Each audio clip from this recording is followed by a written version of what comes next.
নমস্কার বন্ধুরা, কেমন আছেন সবাই? Welcome to my cooking channel মায়ের সহজ রান্নায় সবাইকে জানাই স্বাগত।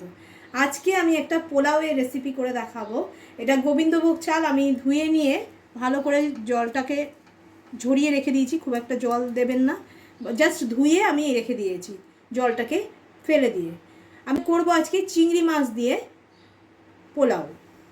আমি এখানে মাথা শুদ্ধ চিংড়ি মাছ নিয়েছি, আপনারা চাইলে মাথাটাকে ছাড়িয়েও নিতে পারেন। আমি শিরা ফেলে দিয়ে জল দিয়ে ভালো করে ধুয়ে রেখে দিয়েছি, নুন হলুদ টলুদ কিছুই মাখাইনি।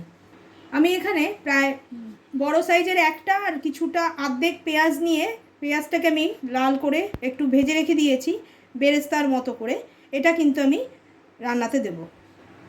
আমার এখানে কিছুটা গুঁড়ো মশলা লাগবে, তার জন্য আমি এখানে শুকনো খোলায় শুধুমাত্র কড়াইতে দিয়ে মানে তেল দিইনি, শুকনো খোলায় আমি কিছু মশলা নিয়ে নিচ্ছি। এখানে একটু জয়িত্রী আছে, অল্প একটু জায়ফল আছে, দেখতে পাচ্ছেন অল্প, আর দুটো ছোটো এলাচ আছে, একটা বড় এলাচ আছে, একটু দারচিনিও আছে, আর আছে 5-6টা লবঙ্গ।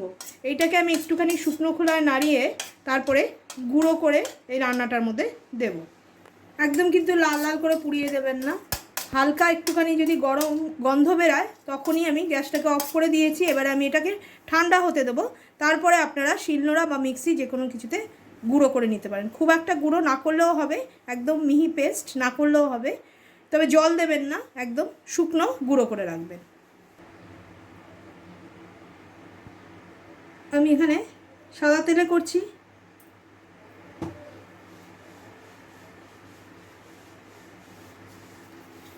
আমি এখানে একটু ঘিও দিলাম, আমি একটু নুন ছিটিয়ে দিচ্ছি। এবার আমি চিংড়িগুলো একটু ভেজে নেব।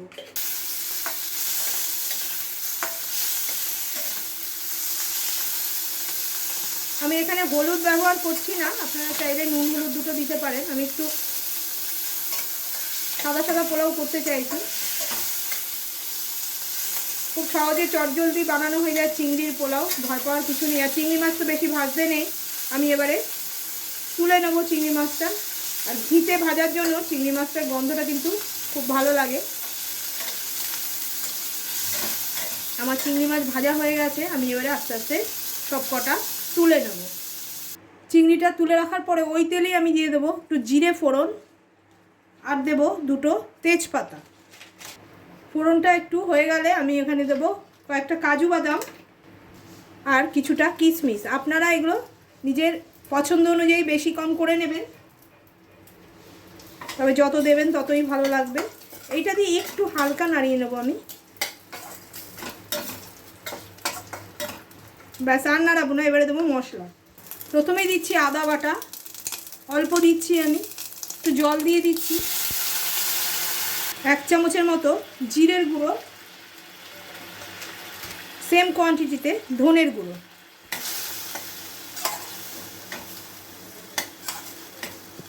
এইবারে দেবো অল্প টক দই।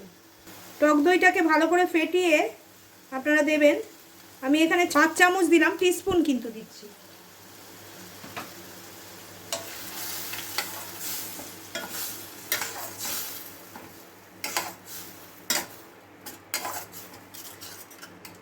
এটা দিয়ে একটুখানি আমি মশলাটাকে কষিয়ে নেব।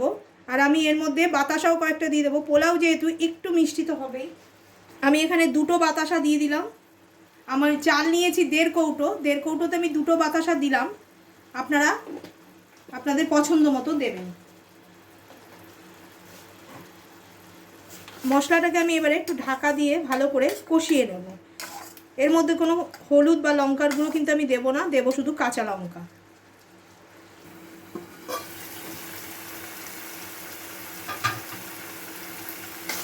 দেখুন মশলাটা কষে গেছে খুব সুন্দর করে। এবার আমি চালটা দিয়ে দেবো। আমি এখানে 1.5 কাপ চাল নিয়েছি। খুব হালকা হাতে এটাকে একটুখানি মশলার সঙ্গে ভাজাভাজি করে নেব, মিনিট 2-3।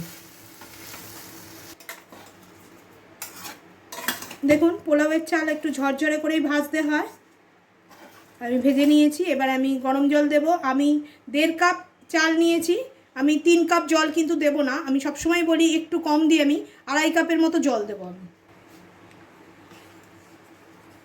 জলটা অবশ্যই গরম দেবেন, ঠান্ডা জল দেবেন না। আর জলটা দেওয়ার সময় কিন্তু ফ্লেমটা একটু হাইয়ের দিকেই রাখবেন, যাতে জলটা তাড়াতাড়ি ফুটে ওঠে।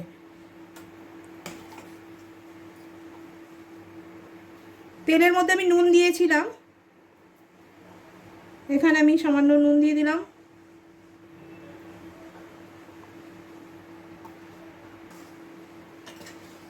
এবারে একটু ফুটে উঠবে, জলটা একটু টেনে যাবে, ততক্ষণ অবধি আমাদের ওয়েট করতে হবে। আমি কিন্তু হাই ফ্লেমেই রেখে দিয়েছি। দেখুন জলটা একদম টকবক করে ফুটে উঠেছে আর চালটাও অনেকটা টেনে গেছে। এবার আমি দমে দিয়ে দেবো। প্রথমেই দিয়ে দেবো চিংড়িটা।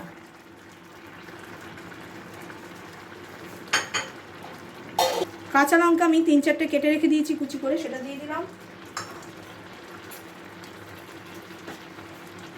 পেঁয়াজ আমি ভেজে রেখে দিয়েছি, আগেই বলেছিলাম, সেই পেঁয়াজটাও আমি দিয়ে দিলাম। আমি এখানে পুরো পেঁয়াজটা দিলাম না, অল্প দিলাম। ভাজা যে মশলাটা আমি গুঁড়ো করে রেখে দিয়েছিলাম, সেই মশলাটা আমি দিয়ে দিলাম। এটা বেশি লাগবে না।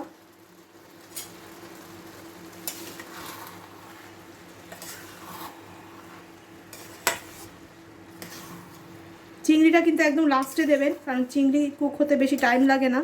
বেশি কুক হলে কিন্তু রাবারের মতো হয়ে যাবে। এইবারে আমি একটু ঢাকা দিয়ে মিনিট 5 মতো রেখে দেবো লো ফ্লেমে। ব্যাস, তাহলেই কিন্তু আমার পোলাও রেডি হয়ে যাবে।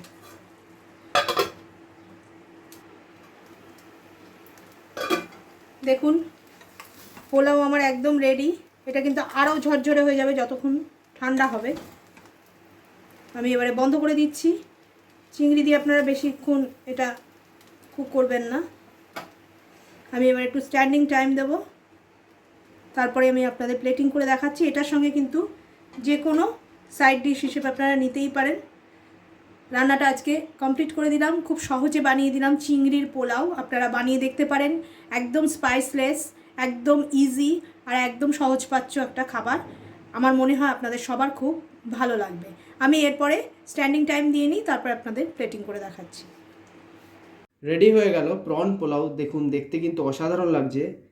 কত কম ইনগ্রিডিয়েন্টস, কত কম টাইমে তৈরি হয়ে গেল সুন্দর একটি রেসিপি। মনে হয় আপনাদের সবার খুব ভালো লেগেছে। ভিডিওটা দেখার পর বেশি বেশি করে কমেন্ট করে আমাদের কিন্তু জানাবেন আপনাদের রান্নাটা কেমন লাগছে। যারা এখনও সাবস্ক্রাইব করেননি আমাদের চ্যানেলটাকে, তারা কিন্তু সাবস্ক্রাইব অবশ্যই করে দেবেন। আর পাশে যে বেল আইকনটা আছে ওটা টিপে অল বাটনটি প্রেস করে দেবেন। বেশি বেশি করে বন্ধুবান্ধব আর রিলেটিভসদের সাথে বেশি বেশি করে শেয়ার করবেন। আর আমাদের একটা ফেসবুক পেজ আছে মায়ের সহজ রান্না বলে, যারা ওটাকে এখনও ফলো করেননি তারা ফলো দেবেন। ওখানেও আমরা এমনি ধরনের রান্নার নোটিফিকেশন দিতে থাকি। ধন্যবাদ।